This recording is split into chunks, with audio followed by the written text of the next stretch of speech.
नमस्कार दोस्तों, आपका हमारे चैनल में स्वागत है। भूल कर भी श्राद्ध पक्ष में ना करे ये 9 काम, पितृगण हो जाते हैं नाराज।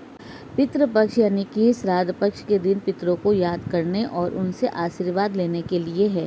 शास्त्रों के अनुसार इनकी पूजा करने से घर में सुख शांति बनी रहती है और कभी भी किसी चीज़ की कमी नहीं रहती। इन दौरान पितरों को संतुष्टि और प्रसन्नता देने के लिए इन नियमों का पालन करना शुभ फलदायी माना गया है। इन दिनों बरते संयम। पितृपक्ष में महिला और पुरुष दोनों को ब्रह्मचर्य का पालन करना चाहिए। इन दिनों पितर आपके घर में सूक्ष्म रूप से रहते हैं। ये दिन पितरों को याद करने और उनका आशीर्वाद लेने के लिए है, इसीलिए इन दिनों शारीरिक संबंध से परहेज रखना चाहिए। न कटवाए दाढ़ी मूंछ।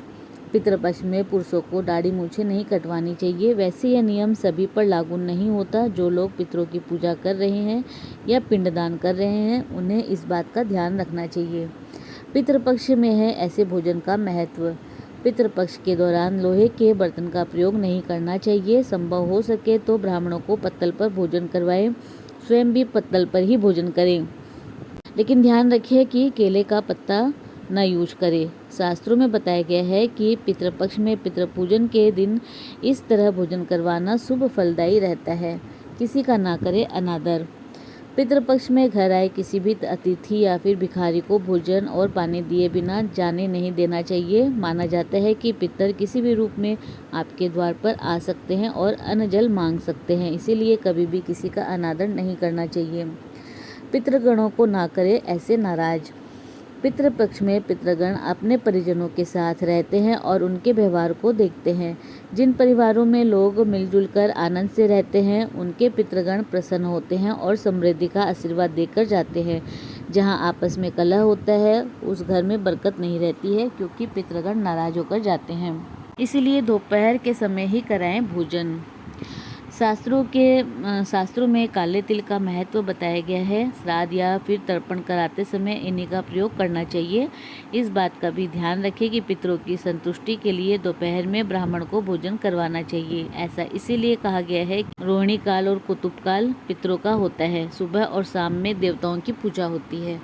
पितरों को होती है तकलीफ। पितृपक्ष में नए घर में प्रवेश नहीं करना चाहिए, ऐसी मान्यताएं हैं। तामसिक भोजन से रखिए परहेज। पितृपक्ष में जो लोग पितरों की पूजा और पिंडदान करते हैं, उन्हें तामसिक भोजन जैसे कि मांस मदिरा का सेवन करने से परहेज रखना चाहिए और सात्विक भोजन करना चाहिए। जिनके माता पिता जीवित हैं, उनके लिए कोई विशेष नियम नहीं है। वैसे इच्छा हो तो इस दौरान सात्विक भोजन करना ही उत्तम है। किसी भी रूप में हो सकते हैं पितृगण। पितृपक्ष में पशु पक्षियों के लिए दाना और पानी का इंतजाम करना चाहिए। किसी भी जानवर को परेशान नहीं करना चाहिए, ऐसा शास्त्रों का मत है। इसके पीछे पुनर्जन्म की मान्यता है। पुराणों के अनुसार मृत्यु के बाद कौन किस योनि में गया है, कोई नहीं जानता है। आपके पितर मनुष्य हुए या पशु पक्षी, यह जान पाना कठिन है। इसीलिए सभी जीवों में पितरों का वास मानकर उनको कष्ट देने से बचना चाहिए। श्राद्ध में ग्रह कलह, स्त्रियों का अपमान करना, संतान को कष्ट देना, इन सब बातों से पितर नाराज होकर चले जाते हैं। श्राद्ध का अन्न। श्राद्ध में चरखा, मांसाहार, बैंगन, प्याज, लहसुन, बासी भोजन, सफ़ेद तिल, मूली, लौकी, काला नमक, सत्तू, जीरा, मसूर की दाल, सरसों का साग, चना आदि वर्जित माना गया है। यदि कोई उनका उपयोग करता है तो पितर नाराज हो सकते हैं। नास्तिकता और साधुओं का अपमान। जो व्यक्ति नास्तिक है या फिर धर्म और साधुओं का अपमान करता है, मजाक उड़ाता है, उनसे उनके पितर नाराज हो जाते हैं। श्राद्ध योग्य। पिता का श्राद्ध पुत्र करता है। पुत्र के न होने पर पत्नी को श्राद्ध करना चाहिए। पत्नी के न होने पर सगा भाई श्राद्ध कर सकता है। एक से ज़्यादा पुत्र होने पर बड़े पुत्र को श्राद्ध करना चाहिए। इस नियम से श्राद्ध न करने पर पितर नाराज हो जाते हैं। कई घरों में बड़ा पुत्र है, फिर भी छोटा पुत्र श्राद्ध करता है। छोटा पुत्र यदि अलग रह रहा है, तब भी सभी को एक जगह एकत्रित होकर श्राद्ध करना चाहिए। श्राद्ध का समय। श्राद्ध के लिए सबसे श्रेष्ठ समय दोपहर का कुतुब काल और रोहिणी काल होता है। कुतुब काल के में दिए गए दान का अक्षय फल मिलता है। प्रातः काल और रात्रि में श्राद्ध करने से पितर नाराज हो जाते हैं। कभी भी रात को श्राद्ध ना करें, क्योंकि रात्रि राक्षसों का समय है। दोनों संध्याओं के समय भी श्राद्ध कर्म नहीं किया जाता। इसके अलावा शराब पीना, मांस खाना, श्राद्ध के दौरान मांगलिक कार्य करना, नए वस्त्र या फिर खरीदारी करना, झूठ बोलना, इनसे भी बचना चाहिए, क्योंकि इन सब बातों से भी पितृ नाराज हो जाते हैं। पितरों का श्राद्ध करने से पूर्व स्नान करें और स्वच्छ वस्त्र धारण करें। कुश से बनी घास की अंगूठी पहने। इसका उपयोग पूर्वजों का आह्वान करने के लिए किया जाता है। यदि किसी विशेष स्थान पर श्राद्ध कर्म किया जाता है तो वह विशेष फल देता है। कहा जाता है कि गया, प्रयाग, बद्रीनाथ आदि में श्राद्ध करने से पितरों को मोक्ष मिलता है।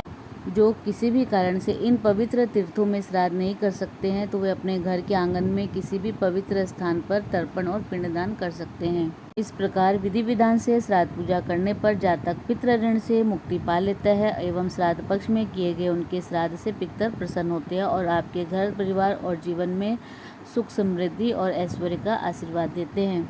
पितृपक्ष के दिनों में शरीर पर तेल, सोना, इत्र और साबुन आदि का उपयोग नहीं करना चाहिए। श्राद्ध करते समय क्रोध, कलह और जल्दबाजी नहीं करनी चाहिए। श्राद्ध में गंगा जल, दूध, तुलसी, शहद और तिल का उपयोग सबसे जरूरी माना गया है। श्राद्ध में ब्राह्मणों को सोने, चांदी, कांसे और तांबे के बर्तन में भोजन करवाना सर्वोत्तम माना गया है। यदि इन बर्तनों में आप नहीं करा सकते तो पत्तल में आप भोजन करा सकते हैं। श्राद्ध पर्व पर भोजन के लिए ब्राह्मणों को अपने घर पर आमंत्रित करना चाहिए। मध्याह्न काल में ब्राह्मण को भोजन खिलाकर तथा दक्षिणा देकर उनका आशीर्वाद प्राप्त करना चाहिए। इस दिन पितर स्तोत्र, पितर गायत्री मंत्र आदि का जाप दक्षिण मुखी होकर करना चाहिए। श्राद्ध के दिन कौवे, गाय, कुत्ते को ग्रास अवश्य डालना चाहिए, क्योंकि इसके बिना श्राद्ध अधूरा माना गया है। दोस्तों, इसी प्रकार और भी रोचक जानकारी के लिए आप हमारे चैनल को लाइक, शेयर और सब्सक्राइब करें। हमारे चैनल में विजिट करने के लिए धन्यवाद।